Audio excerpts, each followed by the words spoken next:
So, ek het onlangs die woorde gelees, meet today's problems with today's strength.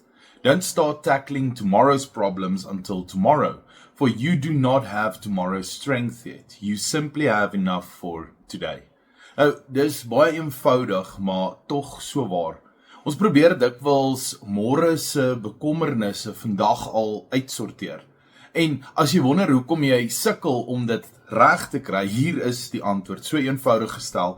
Jy het nog nie môre se krag ontvang nie, net vandag sin. So, dis so 'n mooi en 'n nodige herinnering in 'n wêreld waar ons maklik verval in al ons bekommernisse oor môre, oor volgende week of volgende jaar.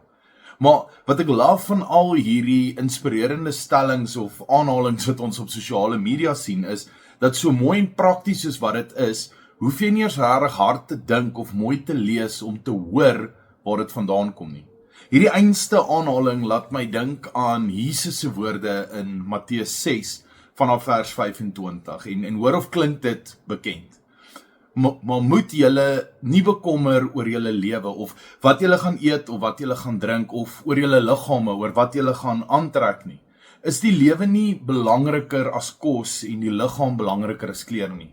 Kyk na die wilde voëls. Hulle saai nie en hulle oes nie en hulle maak nie in skure bymekaar nie, maar julle hemelse Vader sorg vir hulle. Nou is julle nie baie meer werd as hulle nie. Trouwens, wie van julle deur hom of haar te bekommer oor sy lewe, kan dit met 'n enkele uur verleng. En wat bekommer julle oor klere? Let op hoe groei die veldlelies. Hulle swoeg nie en hulle maak nie klere nie, maar ek sê vir julle self Salomo in al sy pragt was nie geklee soos een van hulle nie. As God wat die gras van die veld wat vandag daar is en môre verbrand word, so versier, hoeveel te meer sal hy dan nie vir julle ook sorg nie, julle klein gelowiges. So moet julle dus nie bekommer en vra, wat moet ons eet of wat ons moet drink of wat ons moet aantrek nie. Dit is alles dinge waaroor die ongelowiges hulle bekommer. Julle hemelse Vader weet tog dat julle al hierdie dinge nodig het.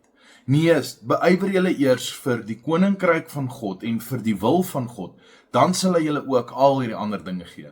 Moet julle dus nie bekommer oor môre nie, want môre bring sy eie bekommernis. Elke dag bring genoeg moeilikheid van sy eie. En ons wil amper sê amen.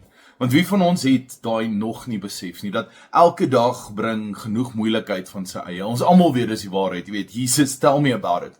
Maar nou wil ek jou vra, as jy weet dat daai deel waar is, want jy het dit al beleef, dan kan jy ook seker wees dat die res van Jesus se woorde in daai gedeelte is ook waar.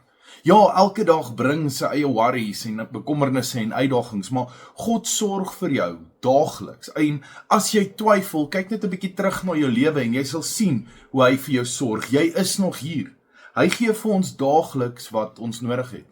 Net soos wat hy gedoen het met die manna in die woestyn, toe God vir die Israeliete daagliks net genoeg gegee het vir die dag.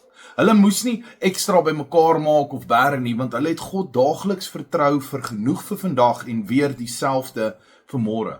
Volkome afhanklikheid. Weet vandag dat jy hoef nie nou al môre se probleme op te los nie. Jy het nog nie môre se krag ontvang nie, want jy's nog nie daar nie, maar God is. Dieselfde God wat vandag by jou is en vandag saam jou loop en jou vandag versorg. Hy is reeds daar môre om weer saam met te loop, om weer by jou te staan en weer jou te verseker van sy liefde en sy nabyheid. Hy is daar elke dag, so moenie bekommerd wees oor môre nie, maar wees afhanklik.